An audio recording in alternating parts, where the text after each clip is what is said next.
Madame Mathilde Igné.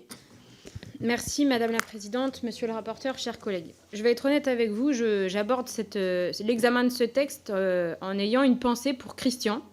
Et j'aimerais lui rendre hommage à son combat, puisqu'il nous a quittés le 10 avril dernier.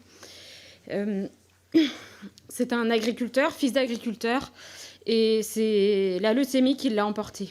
Une maladie qui est reconnue comme liée aux pesticides. Il y a 2 ans, il était venu témoigner à l'Assemblée, et Madame la Présidente, vous l'aviez rencontré à l'époque. Christian se demandait comment était-il possible de continuer à faciliter l'utilisation des pesticides, en sachant que dans leur collectif de soutien aux victimes de pesticides, il y avait 120 malades reconnus maladies professionnelles. Il disait souvent que les pesticides avaient bousillé sa vie. Alors nous refusons d'être complices d'un système qui bousille la vie des agriculteurs. Non, la productivité ne repose pas sur l'agrandissement des fermes et la libre utilisation des produits phytosanitaires. Oui, les agriculteurs sont usés par des crises successives. Mais ce texte est loin de répondre à leurs maux. Détricoter les normes environnementales ne répondra pas au manque de rémunération des agriculteurs, ne répondra pas à la multiplication des maladies qui touchent les cultures et les élevages, ne répondra pas aux besoins de renouvellement des générations. Par contre, on va continuer à rendre malades les gens et les terres. Et lorsque les terres ne seront plus fertiles, les agriculteurs travailleront comment? Lorsqu'ils seront touchés par la maladie après avoir été contraints d'utiliser des pesticides pour répondre aux exigences de rentabilité, que leur direz-vous? C'est surtout la qualité des sols, la rusticité, la diversité des semences, la polyculture élevage, la préservation des zones humides qui aidera l'agriculture à résister au changement climatique.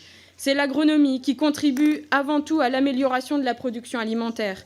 Mais ici, comme dans d'autres domaines, les scientifiques sont remis en question chaque fois que la science ne va pas dans le sens du profit des multinationales. Relever les seuils des installations classées pour la protection de l'environnement, revenir sur la réglementation des produits phytosanitaires, des mesures à court terme qui finiront par détruire l'outil de travail des agriculteurs et leur santé.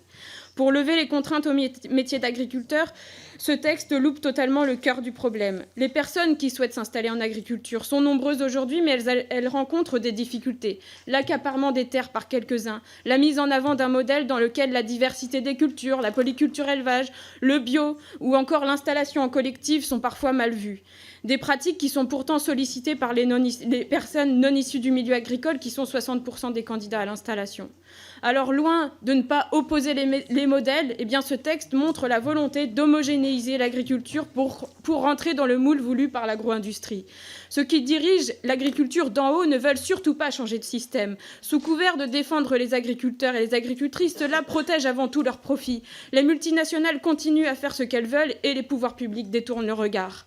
Avec ce texte, vous répondez aux injonctions de l'agro-industrie et de l'agrochimie qui n'ont que faire des agriculteurs comme Christian. Alors nous porterons la voix de cette majorité agricole silencieuse qui est confrontée avant tout à des contraintes économiques et de revenus. Je vous remercie.